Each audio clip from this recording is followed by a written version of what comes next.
Kali ini kita akan membahas laporan luar biasa, yang datang dari Yerusalem, bahwa huruf-huruf yang membentuk nama Tuhan yang paling kudus, huruf-huruf tersebut mulai muncul di sisi timur Gunung Bait Suci, atau Temple Mount. Ingat, sisi timur Gunung Bait Suci atau Temple Mount, adalah tempat gerbang emas yang terkenal, berada.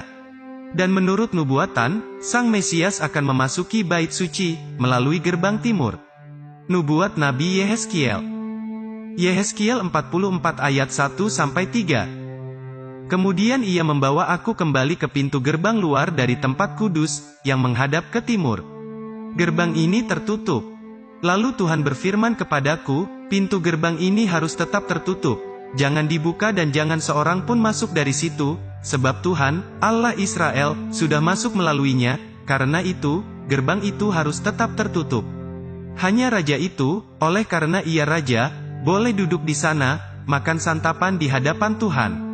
Raja itu akan masuk melalui balai gerbang dan akan keluar dari situ. Jadi apa yang terjadi di Yerusalem? Apakah mungkin bahwa Tuhan mengungkapkan namanya di Temple Mount? Apakah itu pertanda dari sesuatu yang lebih besar? Mari kita selidiki bersama. Informasi yang dibagikan kepada Anda bukanlah sesuatu yang terkenal, tetapi jika Anda cari di internet, Anda akan menemukan laporan-laporan orang dan media-media terbaru, yang menyatakan melihat huruf-huruf Ibrani, muncul di sisi timur Temple Mount. Huruf-huruf tersebut kelihatannya membentuk nama Tuhan yang paling kudus. Nama yang kita bicarakan sangat kudus, sehingga orang-orang Yahudi bahkan tidak berani mengucapkannya. Nama ini sering disebut tetragram, yang berarti kata Ibrani yang terdiri dari 4 huruf Ibrani. Dibaca dari kanan ke kiri. Di sini Anda dapat melihat sebuah ayat Alkitab dari kitab Semot, yang juga dikenal sebagai kitab Keluaran.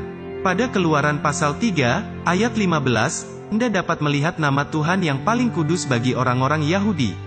Ketika Anda melihat lebih dekat pada kata ini, Anda akan melihat titik-titik kecil dan tanda-tanda kecil lainnya. Ini adalah sistem Nikut dari tanda-tanda diakritik yang digunakan untuk mewakili huruf-huruf hidup atau membedakan antara pengucapan huruf alternatif akan alfabet Ibrani. Ini adalah sebuah sistem yang dibuat oleh kaum Masoret Tiberias, pada paruh kedua milenium pertama Masehi, di tanah Israel. Namun sebelum sistem ini dibuat, bahasa Ibrani dalam bentuk tertulis tidak memiliki huruf-huruf hidup. Orang-orang Yahudi mentransmisikan pengucapan kata-kata yang tepat secara lisan, dan ini bukan sesuatu yang istimewa bagi orang Yahudi, karena bahkan hari ini kebanyakan surat kabar tidak menggunakan huruf vokal. Orang-orang hanya ingat bagaimana mengucapkan kata-kata, dan bisa mengidentifikasinya segera. Mungkin pengetahuan ini akan membantu Anda untuk memahami, mengapa orang-orang Yahudi tidak mengucapkan nama Tuhan yang paling kudus. Jika ada sedikit kemungkinan mengucapkan nama ini dengan cara yang salah, lebih baik tidak melakukannya. Jadi Anda mungkin bertanya apa yang dilakukan orang-orang Yahudi, ketika mereka membaca Alkitab, dan menemukan nama ini. Sebuah nama yang berbeda untuk Tuhan diucapkan ketika orang Yahudi membaca tetragram. Mereka mengucapkan Adonai Tuanku, atau jika kata sebelumnya atau selanjutnya adalah Adonai, maka mereka menggunakan Elohim, Tuhan. Beberapa terjemahan bahasa Indonesia, untuk menghormati nama ini, menuliskan sebagai Tuhan, dengan huruf kapital semua untuk membedakannya dari nama-nama Tuhan lainnya.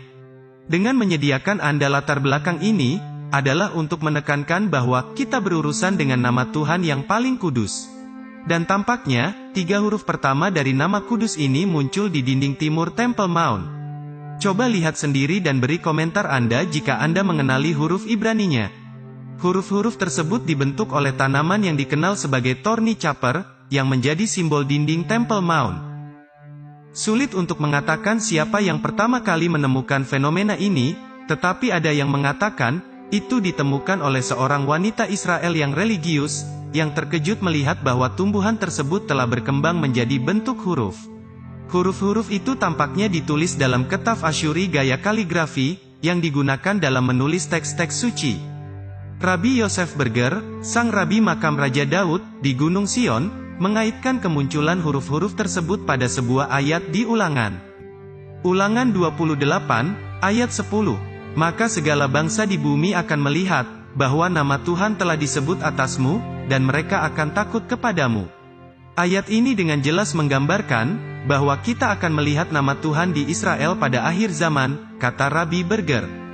Visi ini juga dijelaskan oleh Nabi Yesaya pada Yesaya 2, ayat 2. Akan terjadi pada hari-hari yang terakhir, gunung tempat rumah Tuhan akan berdiri tegak di hulu gunung-gunung dan menjulang tinggi di atas bukit-bukit. Segala bangsa akan berduyun-duyun ke sana. Nama Tuhan akan terlihat tak terbantahkan di depan mata semua orang, Yahudi dan non-Yahudi, kata Rabbi Berger. Kita telah melihat dalam banyak cara, baru-baru ini, bahwa cara alam tidak lagi terbatas. Alam sekarang menjadi sebuah panggung untuk mengungkapkan sifat tersembunyi Tuhan. Inilah tanda-tandanya, dan keajaiban-keajaiban itu hanyalah ujian dari apa yang akan datang. Selain itu, Rabbi Berger berkata, ini adalah belas kasihan Tuhan. Tidak mungkin setelah melihat nama Tuhan, dan tidak mau bertobat, dan mendekat kepadanya.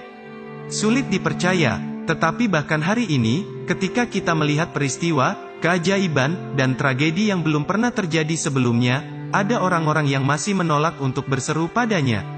Itu adalah beberapa pernyataan yang luar biasa oleh Rabbi.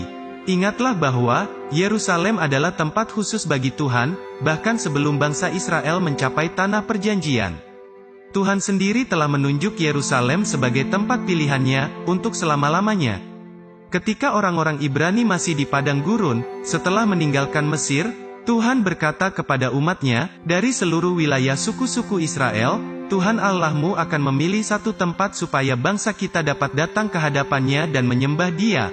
Ulangan 12, ayat 5. Lalu, pertanyaannya, tempat apakah itu?